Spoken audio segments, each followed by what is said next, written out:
In today's episode of the Pathmark Presents podcast, I'm with MacEwen Patterson, and he comes to us from DNA, and it's a digital marketing agency, and is basically telling us a digital growth agency, really.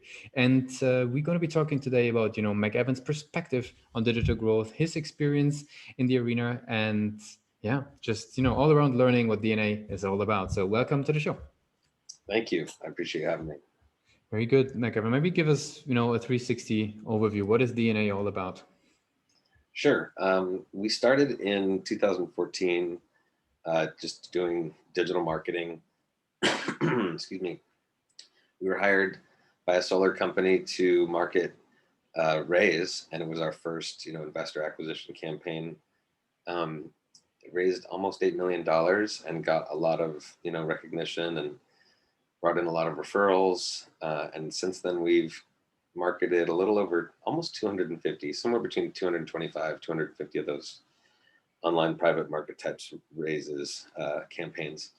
So it's been a lot of, getting to know founders, networking at those types of events, meeting people through portals and through filings. And yeah, we've learned a lot. It's changed a lot since, when the Jobs Act rolled out in 2016 to, what's it now, 2026? Yeah, the world's really changed a lot. Interesting. You mentioned those raises. Can you tell us a little bit more about sort of a typical client today that you guys would be working with and how you help them? Sure. Yeah. Ideally, we're meeting founders and their teams right after they file, just as they're selecting a platform that they want to work with. And what we like to do is, work with them building a marketing strategy for that raise, doing a full, industry research and competitor marketing audit, building out their personas and, selecting channels. And from there, we can, develop a funnel that makes sense for, the stage of their company, for the stage of, their raise.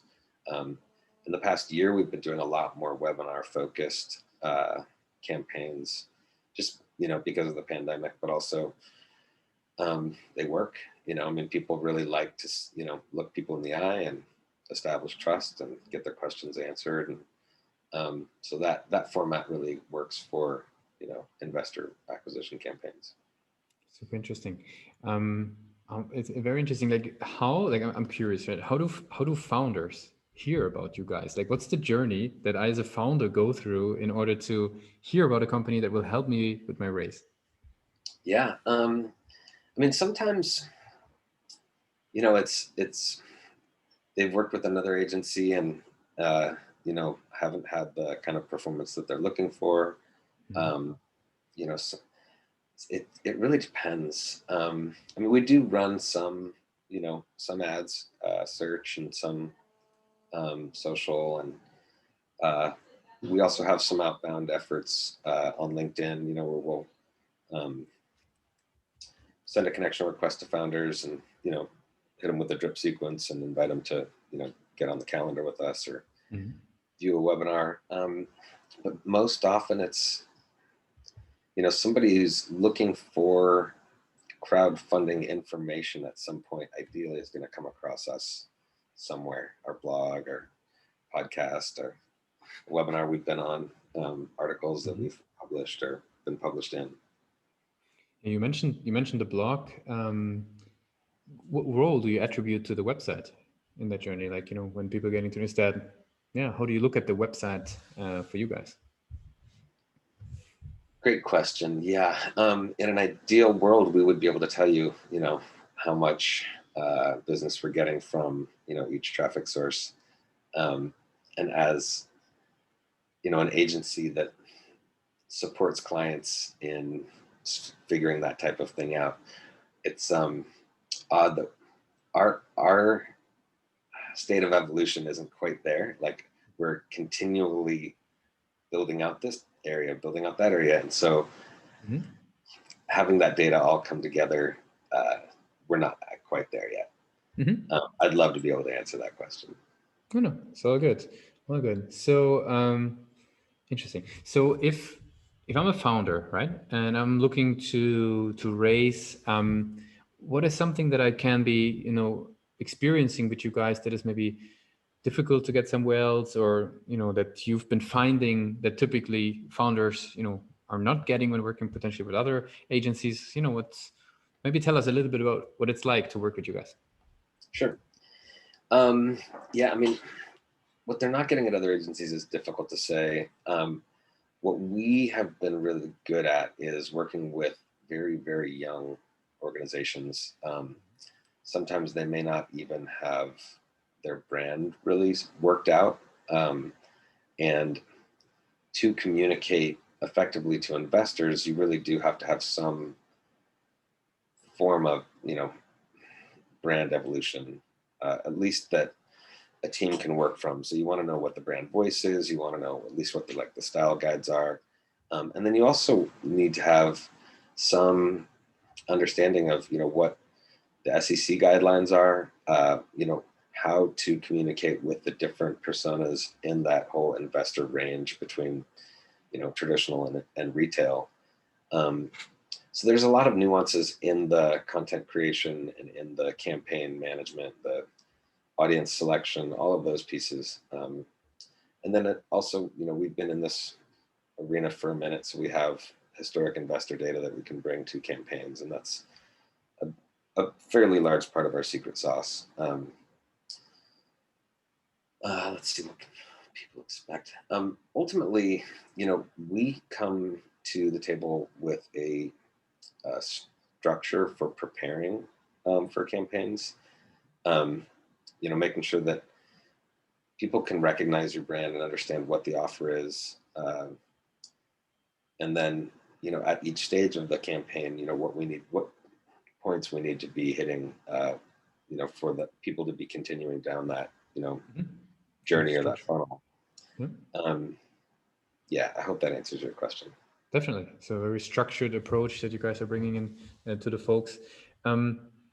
Sort of if we move on a little bit, just beyond the core of what you guys are doing, I'm very curious. Like, if you're helping to help founders to raise for innovations that they are bringing in, like what have you found is like actually the key challenges that those founders face, or what is the challenge in marketing a raise for innovative products?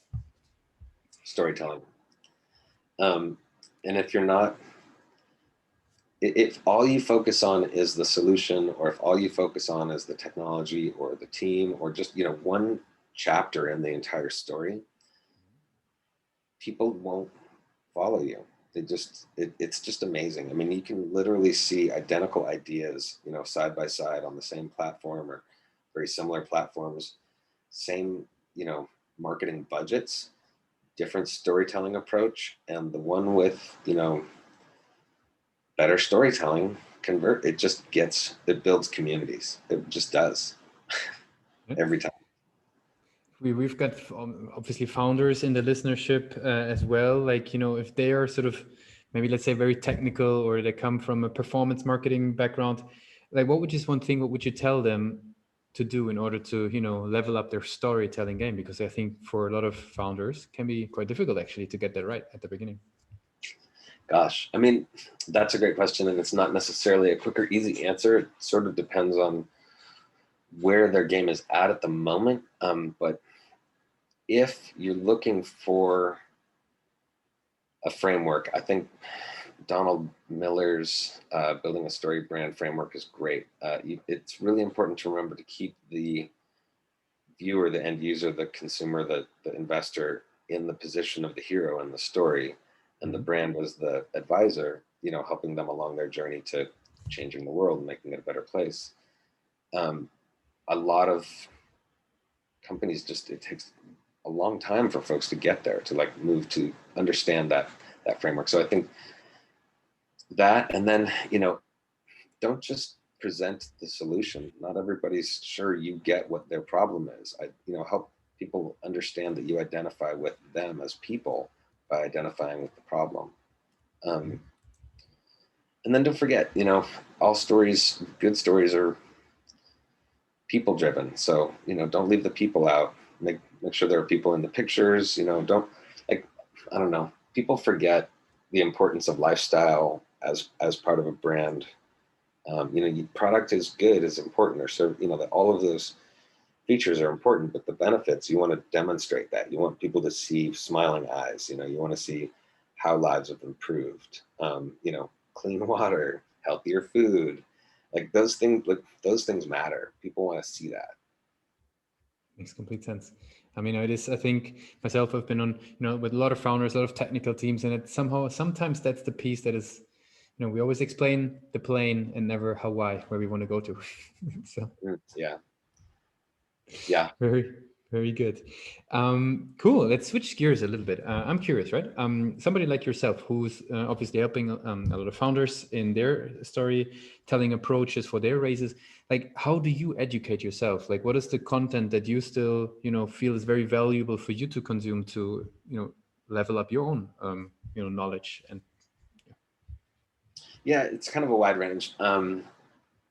So one important thing for me to do is just, be looking on platforms and seeing which campaigns are working and why, even if they're not our accounts. So that's, in the arena that I'm in. And then, another is to read, narrative fiction and just, let my mind wander sometimes and absorb different ways that real, art, craft artists, storytellers use words to really, shape our minds or our imaginations and, carry us through an emotional journey. I think it's really important to kind of bridge the whole gap or gamut. I'm sorry. And then, I like to write. I do, cigar reviews for fun. it's very classy. Yeah. Well, it's just something that I can, like it all kind of works together, and it feeds this sort of a part of my brain that nothing else really does. I'll read friends' screenplays and provide notes or manuscripts for comic books, and so I like to get into that creative side of storytelling thing, and it does help me so much with the marketing side of storytelling, because if all we're doing is sharing data, after a while, people will be bored. If we're telling stories that aren't driven by data, there's no marketing happening. It's just, creative, story time. It's not, it's a careful balance. You want to be responsible, but you also want to be, playful and try new things. And I guess that's part of what I like about it. Makes a lot of sense. Since we're slowly coming to the end of the interview, I would love to jump into our rapid fire questions. Are you ready for those? We'll try, yeah. What's the last book that you read? Oh, man, that is a great question. I'm kind of in the middle of a couple. What is the last one I finished? Oh, The Diamond Cutter. What's the one single thing that your company is focused on the most at the moment? Online private markets, just, elevating the entire space. If there would be no boundaries in technology, what's the one thing you would fix for your role? Seamless workflow integrations. What's the last thing that kept you awake at night about the company? Same answer. Very good. They somehow correlate. Very good. And that's the last one I'm quite curious about, right? So if we would be going a couple of years back, right? Thinking back to Prescott College, where finishing education and you're stepping out into your marketing career. Like, what would be one advice that you would give yourself? Save money. Very good. Yeah, no, really, seriously, that. And then, gosh, I was supposed to know that this question was coming, wasn't I? I think friends mean more than money in this business. I really believe that. I like how the two work together. Save money and friends mean more than money. Yeah, so I guess save money and save your friends more. Very good. Very good, MacEwen. I really appreciate you taking the time with us today, giving us a glimpse into DNA, what you guys are doing, who you're helping, and also, a little bit about your own perspective on digital growth. So I want to give you the last word, right? If somebody would be forgetting all that we were discussing in the interview about DNA, what's the one thing that they should remember? Today, it is definitely possible to get your dreams and visions funded. We can help. There's 100 other, resources for help, but do the research. It's a lot of work, but it's worth it. Thanks a lot for being a guest on Patterson Presents. Thanks so much. This was fun.